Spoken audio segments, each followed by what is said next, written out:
Everybody struggled with lighting at some point in their Archviz career. It's one of those things that is always changing from project to project, so it's kind of hard to create a perfect template that you can use in every single project because your mood, your ambience, your time of day, everything's just always very specific to that job. And personally, this is something that I've struggled a lot with my career in Archviz. But over time, I've picked out a few really simple rules that I use on pretty much every project. So I'm going to share those with you, and we're going to talk about how the sun angle affects your composition, how it affects materials and color, and most importantly, how to pick the right time of day and sun angle for your project. So number one, sun in relation to your camera. When you look at a photo or a render that's lit by the sun, the direction of the sun actually plays a really pivotal role in the composition and the success of the image. You can use shadows to darken your foreground, drawing your eyes into where the focal point is, which hopefully is lit by the sun.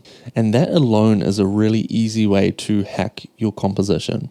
A really simple way to do this is just by rotating your HDRI in Blender so that it's coming from the side of the image and not behind the camera. And that does two things. It brings light and shadow across the image, which creates more depth. So as a rule of thumb, I always try to avoid having the sun directly behind the camera. And try from the side if you're ever stuck. It's always a really good, easy commercial option that works in most use cases. Number two is how the sun angle affects your materials and color. When you start rotating your HDRI around, you'll notice that your colors might start to dull or get more saturated. They might become brighter or darker. There might be a bit more translucency. It completely changes based off where the sun is coming from. And you'll see this most with vegetation or translucent materials. If the sun is coming from behind the camera, you'll actually lose a lot of that translucency, or in vegetation's case, it's subsurface scattering. So it's when light passes through an object, like a thin object, and you can see the color kind of glowing out through the other end. And it looks really cool with vegetation, but you pretty much lose all of that if the sun is in the same direction as the camera.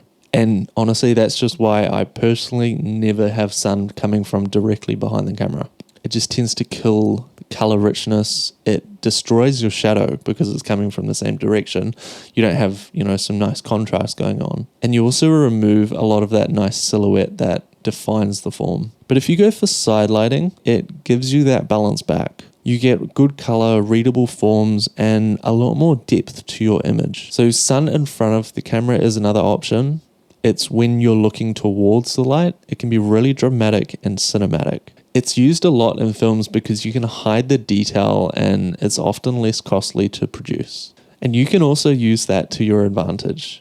If your scene isn't super detailed, you can actually just take this approach and it works really well, to be honest. But you do want to be aware that it creates a specific mood, and sometimes you don't want that kind of dramatic cinematic lighting. Sometimes you want something a little bit lighter, a little bit more commercial. So just to summarize this, light behind the camera is dull, it's desaturated, it's boring. Light from the side of the camera is really nice. You get interesting shadows. It helps the composition. And lastly, sun in front of the camera. It's really dramatic, it's cinematic, and if you're looking for that specific vibe, it can save a lot of time because you don't have to put as much effort into detailing it. The other big piece of the puzzle is picking the right time of day, and you really have to ask yourself what the focal point, what the function, what the building is actually being used for. And often for houses, you're pretty flexible with that. It's really depending on what the actual space is used for. If it's a pool, you might want a day scene, but even night could be quite cool because you can bring out the lights. It's very versatile, but if you're doing an office block or something like that, you probably want more of a daytime scene. And if it's a bar or a hotel, you might want more of a blue hour nighttime scene because that's kind of creating that vibe and painting the experience that someone would actually experience. So you have to ask yourself, when would this space actually be used and what's the emotion I want to convey?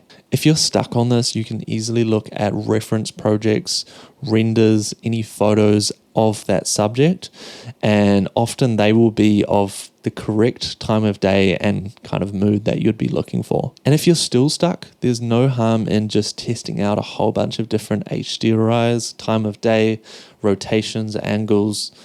There's no harm in doing that, and you'll often find something that works really cool, but it does take a fair bit of testing. And if you want feedback on this, if you want to test out HDRIs and see what other people think of that, you can actually jump on my free Discord community. I'll leave a link in the description and you can go check that out afterwards. Lighting is always going to be a bit of a moving target. Every project's completely different. There's going to be different lighting outcomes. There's going to be different purposes and times of day. So you really have to be versatile and think critically about what is the correct sun angle, what is the correct time of day, how do I get this looking the best I can, but also convey what you want to convey. And just to summarize these points, you really want to use your sun angle to strengthen your composition. You want to be aware of how the angle affects your materials and color, especially your vegetation. And you want to pick a time of day that suits the use of the space. So if it's an office, you could do midday. If it's a restaurant or a bar, you might choose a blue hour or a nighttime kind of HDRI. And if you stick with these rules, you will find something that's a lot more intentional instead of something that's just accidental. And as always, if you want feedback on your renders, there's a link to my free Discord below. I'll see you in the next one. Cheers.